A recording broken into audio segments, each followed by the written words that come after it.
Thanks, guys.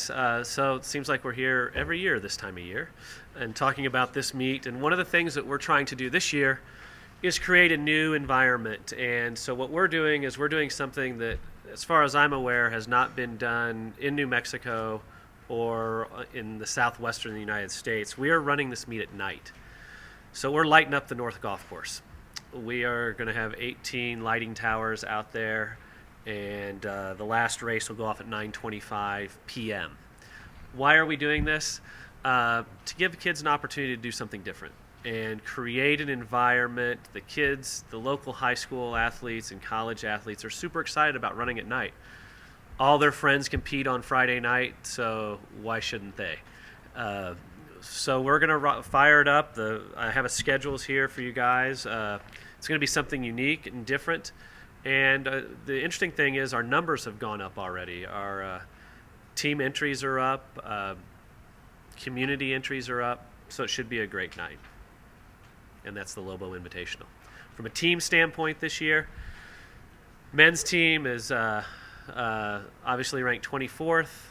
The women receiving votes, the women graduated 4 of the top 5 that were on the team that placed 5th and 9th, but we've replaced with some pretty good women. So even though there is going to be somewhat of a drop, we still expect to be very competitive on the national level. We have Josephine Moultrie returning, Shauna Winiger, who ran at the national championship from Santa Fe Prep. We have Kirsten Follett, whose sister is a world-class runner, and she's blossoming into a great runner herself. And then we have new women that will come in that will help as well. On the men's side, we return Ross Millington, who's one of the top distance runners in the country, as well as Sean Stam, local product from Rio Rancho, who's improved and improved and improved. And then we add to that group transfer from North Carolina that was not here until semester last year, Sam Evans, who did not run last year, Donovan Torres, who was a Foot Locker finalist from Lubbock, and then we add 3 or 4 others to that group, so it should be a pretty solid group. Questions for Joe? Joe, as far as the night meet, have you done it before? Have you seen it done? How hard were the logistics? Well, the logistics are difficult. The setup time is going to be significantly more than painting a line and firing a gun. Well, I've seen it done. I've run on a race in North Carolina, the Great American Cross Country Classic, which used to be run at night. They did that for a couple of years. Don't know why they got away from it. I'm not aware of anything New Mexico, Arizona, Southern California, Texas where it's run at night. Far East Coast occasionally, but it's a logistical. You're bringing in 18 highway light towers. It's a major undertaking, and Mike Haggerty and his staff are doing a phenomenal job planning that.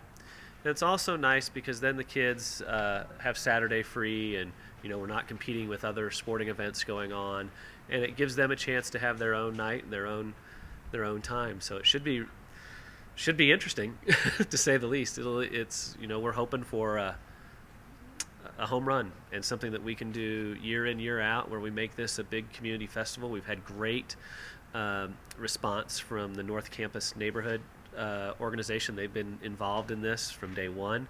So the neighborhood's invested in it, the golf course is invested in it, the city's invested in it. So it should be a great time.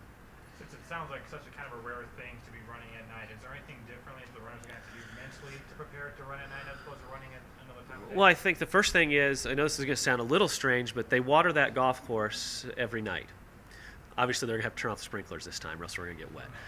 But we're used to running it in humidity because that golf course is wet in the morning, so it's actually going to be dry when we run this. So I think it's going to be a lot different. It's going to be a lot faster. We are changing the course a little bit due to logistics because we can't light up all 9 holes, so we're only lighting up 6. So if anybody wants to come play night golf, no, just kidding.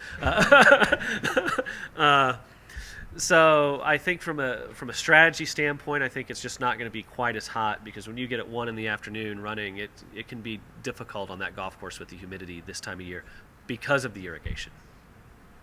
You said that the number of entries has gone up. Did anybody directly say, hey, that's at night and it's not? Well, it sounds like we have more teams from Santa Fe coming down. We have some teams from Colorado coming in this year.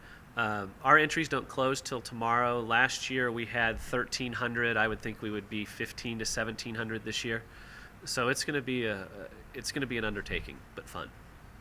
Are you getting more college interest? It's so early in the season for universities that university schedules don't change a lot. So no, we're not getting more college interest. Plus, by running on a Friday night, kids have to miss more school. So if they're flying in, which most people have to do here, they would have to fly in on Thursday as opposed to Friday and compete Saturday. Based on the entries thus far, how competitive a meet are you expecting? I think from a college meet, it's very early. Our RPI doesn't start until September 28th. That's when we start calculating our RPI. So this is, even though it's not deemed preseason, it essentially is. So you're just trying to figure out where people are. From a high school meet, I think it'll be the most competitive meet in the state and the Southwest for a couple of months.